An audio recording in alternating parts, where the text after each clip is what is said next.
Today we will discuss about molecular markers for interrogation of useful traits.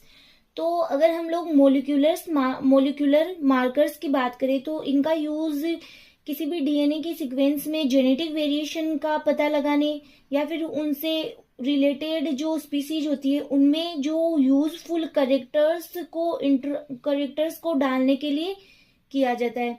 जैसे कि genetic mapping है या फिर जीनोमिक सिलेक्शन है। इनके अंतर्गत जो मोलिकुलर मार्कर है उनका उपयोग प्लांट्स होते हैं उनके जो करेक्टर है उनको बढ़ाने के लिए भी किया जाता है। फिर आपके सबसे पहले डेफिनेशन, मोलिकुलर मार्कर्स डीएनए के ही कुछ फ्रेगमेंट होते हैं जो कि किसी भी जीनोम में एक लोकेशन पर एसोसिएट होते हैं। मोलिकुलर मार्कर का यूज किसी भी अननोन डीएनए की सीक्वेंसिंग को आइडेंटिफाई करने के लिए हम मोलिकुलर मार्कर का यूज करते हैं। फिर आपके molecular marker hybridisation based, PCR based, sequence based, तो ये अलग अलग टाइप से आपके दे रखे हैं। फिर आपके मोलिकुलर मार्कर को क्रॉप इंप्रूवमेंट एंड डेवलपमेंट में यूज किया जाता है। मोलिकुलर मार्कर अलग अलग स्पीसीज में अलग अलग स्ट्रेंथ शो करता है। जैसे कि ये 2 टाइप की स्पीसीज है, इनमें जब क्रॉस करवाते हैं तो F1 में हमें इस प्रकार से प्राप्त होता है। फिर इनकी हम सेल्फिंग करवाते हैं तो हमें इस प्रकार से ये सेल्फिंग होने से F2PD इस प्रकार से प्राप्त होती है। फिर इनमें क्या किया जाता है, सिलेक्शन किया जाता है F2 पॉपुलेशन का। फिर एक्सट्रैक्शन ऑफ डीएनए, इनका सबका डीएनए मतलब जो इनमें अच्छी वेराइटी का सिलेक्शन करके इनका डीएनए एक्सट्रैक्ट किया जाता है। ठीक है, ईच इंडिविजुअल से डीएनए एक्सट्रैक्ट कर लिया जाता है। डीएनए एक्सट्रैक्ट करने के बाद में इनकी जीनोटाइपिंग यूजिंग पॉलीमॉर्फिक प्राइमर्स का यूज किया जाता है। फिर एगारोस जेल इलेक्ट्रोफोरेसिस और पीसीआर प्रोडक्ट्स, इनका सिलेक्शन करने के बाद में क्या किया जाता है, पीसीआर प्रोसेस की जाती है जिनसे कि बहुत सारे हमें क्या मिल जाती है, इनकी डीएनए की कॉपीज मिल जाती है। फिर इनका क्या किया जाता है, सिलेक्शन किया जाता है। इसे ही कहा जाता है मार्कर असिस्टेड सिलेक्शन, MAS।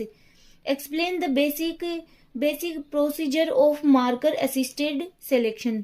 फिर आपके इसी के अंतर्गत अगर आपके ये टॉपिक आ जाए एग्जाम में तो आपको इसमें ही ये RFLP भी लिखना होगा, restriction fragment length polymerisation polymorphism.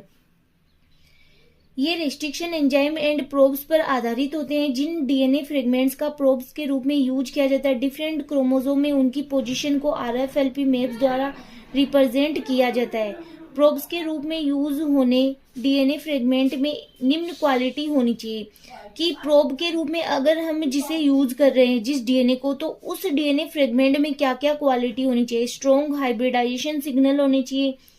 Ideal condition में ओनली एक ही बैंड का प्रोडक्शन होना चाहिए। पॉलीमॉर्फिज्म, फिर आपके RFLP प्रोब्स के लिए पॉलीमॉर्फिज्म प्रदर्शित करने वाले सम स्पीसीज का सिलेक्शन करते हैं। ऐसे 2 स्ट्रेन्स A और B, P1 into P2, P1 parent 1 और पेरेंट 2 का हाइब्रिडाइजेशन करके F1 जनरेशन प्राप्त करते हैं और F1 और F2 में क्या करते हैं, फिर बैक्रॉस करके नेक्स्ट जनरेशन प्राप्त करते हैं।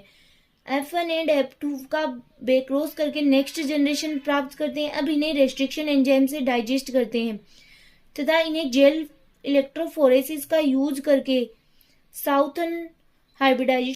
अब यहाँ पे RFLP की एप्लीकेशन नोट डाउन की गई। Genetic disease analysis, genetic fingerprinting useful in determination of paternity. हमें स्ट्रेस रेजिस्टेंट हाइब्रिड प्राप्त करने हैं तो क्या करते हैं, 2 प्लांट स्पीसीज लेते हैं, फिर इनके डीएनए को एक्सट्रैक्ट करते हैं। डीएनए एक्सट्रैक्ट करने के बाद में इनके पॉलीमराइजेशन चेन रिएक्शन के द्वारा इनकी कॉपीज की जाती है। फिर रेस्ट्रिक्शन एंजाइम का यूज किया जाता है। फिर रेस्ट्रिक्शन एंजाइम के यूज के बाद में इनको जेल इलेक्ट्रोफोरेसिस पर रन करवाया जाता है। फिर इनका सिलेक्शन किया जाता है और इनको ग्रो करवाया जाता है तो हमें स्ट्रेस रेजिस्टेंट हाइब्रिड प्राप्त करते हैं। ये है मार्कर बेस्ड स्ट्रेस रेजिस्टेंट। फिर आपके RAPDS, random amplified polymorphic DNA. तो एक प्रकार की ये ऐसी टेक्निक है, अगर इसकी हम लोग बात करें तो ये एक जो सिंगल प्राइमर का मतलब उपयोग में लिया जाता है। इसमें ये पॉलीमराइजेशन चेन रिएक्शन पर ही आधारित मेथड है इसका भी उपयोग क्या किया जाता है, डीएनए फिंगरप्रिंटिंग, जो जेनेटिक फिंगरप्रिंटिंग बनाने के अंतर्गत या फिर जेनेटिक वेरिएशन का अध्ययन करने के लिए इसका उपयोग किया जाता है। RAPDS को प्राप्त करने के लिए normally 10 base pair long oligonucleotides कम से कम 50% G+C को प्राइमर के रूप में PCR में यूज करते हैं। तो ये एक प्रकार की PCR बेस्ड मेथड है। सबसे पहले प्लांट सैंपल 1, प्लांट सैंपल 2, इनको हम लिख सकते हैं P1 एंड P2 या फिर पेरेंट 1 और पेरेंट 2। जीनोमिक DNA आइसोलेशन, इनका जीन या DNA आइसोलेट किया जाता है। फिर PCR amplification of genomic DNA using RAPD primers. तो फिर अगर इनका क्या किया जाता है, PCR एम्प्लीफिकेशन किया जाता है RAPD प्राइमर्स के साथ में। फिर हमें क्या किया जाता है कि जो सैंपल्स मिल रहे हैं उनको जेल इलेक्ट्रोफोरेसिस पे रन किया जाता है, फिर इनका वापस से सिलेक्शन किया जाता है।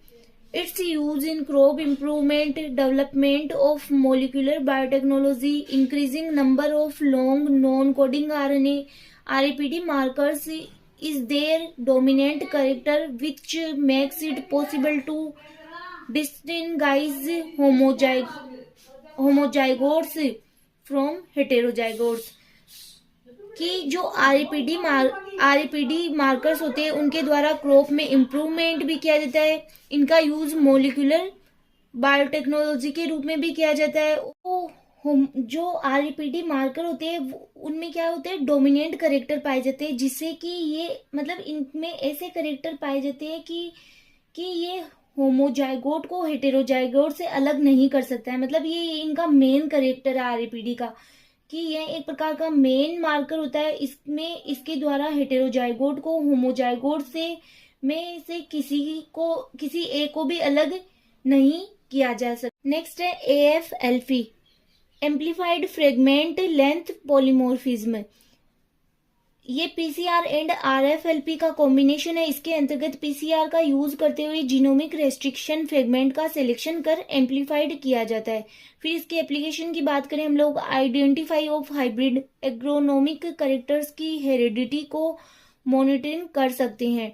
डायग्नोसिस ऑफ जेनेटिक डिजीज, इसके अलावा और भी मार्कर है जिनका यूज क्रॉप इम्प्रूवमेंट में किया जा सकता है, जैसे कि SCAR, sequence characterize amplified region, SNA single nucleotide polymorphism, SSR single sequence repeats, STA single tagged site, SSR single sequence repeats.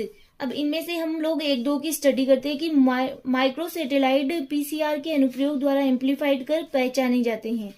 इसके एडवांटेज की बात करें, it is simple method, PCR द्वारा आसानी से पहचानी जा सकती है, को इफेक्टिव मार्कर के रूप में प्रयोग में लाई जाती है। फिर इसके एप्लीकेशन की बात करें तो जर्म प्लाज्मा की जेनेटिक डाइवर्सिटी तथा करेक्टर्स के डिटर्मिनेशन में, जीन सीक्वेंस के डिटर्मिनेशन में, इन ब्रीडिंग एंड ब्रीडिंग सामग्री के बीच जेनेटिक डिस्टेंस का मूल्यांकन करने में।